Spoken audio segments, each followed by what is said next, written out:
नमस्कार दोस्तों, MKD news channel में आप सभी मित्रों का एक बार फिर से स्वागत है। आप हमारे चैनल पर नए हो तो चैनल की सदस्यता जरूर ग्रहण करना। आज हम बिहार ओपिनियन पोल को लेकर आपके सामने हाजिर हुए हैं।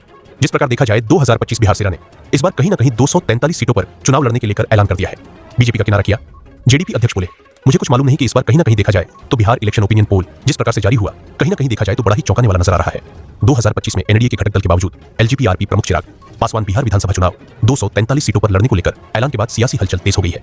इस बार बयान के भाजपा ने जसू की चौंकाने वाली प्रक्रिया सामने आ रही है। जिस प्रकार कहीं ना कहीं देखा जाए इस बार बिहार में उलटपुट होने वाला है। बिहार की राजनीति एक बार फिर से चिराग पासवान के बयानों से गमा गई है।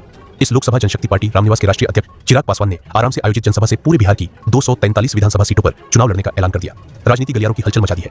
जिस प्रकार बयान के बावजूद एनडीए प्रमुख घटक दलों की भारतीय जनता पार्टी और जनता पार्टी यूनिवर्सिटी के नेताओं ने शिवानंद में जिस प्रकार प्रतिक्रिया मांगी गई है वो तो दोनों ही दलों के प्रदेश अध्यक्षों में छुपी साथी अभियंता जताई जा रही है। जिस प्रकार कहीं ना कहीं देखा जाए भाजपा अध्यक्ष ने सवाल को टाला। सीएस एनडीए प्रतिमंडल में बैठक से पहले जब पत्रकारों से भाजपा प्रदेश अध्यक्ष दिलीप जय पहलवावर के चिराग पासवान के बयान को लेकर सवाल किया तो उन्होंने बड़ी चतुराई से इसे टालते हुए कहा कि सिराज के अकेले नहीं बल्कि एनडीए के साथ मिलकर 243 सीटों पर चुनाव लड़ने की बात की थी।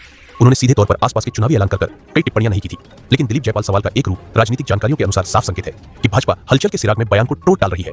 जिस प्रकार कहीं ना कहीं देखा जाए तो इस पूरे मामले को सबसे चौंकाने वाली प्रतिक्रिया रही है जनता दल यूनाइटेड प्रदेश अध्यक्ष उमेश सिंह कुछ की है। जब उसने चिराग पासवान पूरे बिहार में चुनाव लड़ने की घोषणा कर पर सवाल किया है तो उन्होंने कहा कि मुझे मालूम नहीं है। उन्होंने इस सवाल के बाद तैयार गंभीरता को देख सवाल खड़ा किया है। विशेष रूप से देखा जाए तो इस बार कहीं ना कहीं देखा जाए तो कदम बढ़ाए 2020 की यादें ताजा अपडेट करने के लिए। जिस बार चिराग पासवान ने जो 2020 में जो चुनाव लड़े थे उसे अकेले यूज उसका वह था, लेकिन भारी नुकसान था। गौतम बल में ये 2020 में विधानसभा चुनाव से पहले भी चिराग पासवान ने एलएनजी को एनडीए का हिस्सा बताते हुए अकेले चुनाव लड़ा था। लेकिन उन्होंने यूजीसी के कई मजबूत उम्मीदवारों के खिलाफ अपने प्रत्यक्ष में उतारे गए और नतीजा यह हुआ कि जेयू की 25 सीटों में से घटकर 43 सीटों पर सिमट गई। इसे चुनाव में एनजी की भले ही सिमटे ना जीती हो लेकिन उससे जी के वोट के बैंक्स में सीधे तौर जरूरी दिखाई गई है। लेकिन इस बार कहीं ना कहीं देखा जाए तो बिहार में उलटफेर होने जा रहा है। लेकिन बिहार में देखा जाए आरडीए की इस बार की जाए तो कहीं ना कहीं देखा जाए सबसे ज्यादा अधिक सीटें जाती हुई नजर आ रही है। लेकिन बीजेपी सबसे कम सीटें नजर आती हुई दिखाई दे रही है। लेकिन एमआई पर की बात की जाए तो 4 पर ही नजर आती हुई दिखाई दे रही है। लेकिन जेएसपी की बात की जाए तो 8 पर नजर आती हुई दिखाई दे रही है। लेकिन सबसे ज्यादा सीटें आरजेडीपी की सबसे ज्यादा सीटें दिखाई जाती हुई नजर आ रही है। लेकिन बीजेपी धीरे धीरे सेकंड पर नजर आती हुई दिखाई दे रही है। लेकिन एमआई की बात की जाए तो तीसरे नंबर पर दिखाई दे रही है। लेकिन जिस प्रकार देखा जाए जेएसपी की बात की जाए तो फिर तीसरे नंबर पर आती हुई दिखाई दे रही है। लेकिन एमआई चौथे नंबर पर दिखाई देती हुई दिखाई दे रही है। लेकिन बीजेपी की बात की जाए धीरे धीरे दूसरे नंबर पर दिखाई दे रही है। लेकिन आरजेडी की बात की जाए तो सबसे अधिक सीटें हासिल करती हुई जा रही है।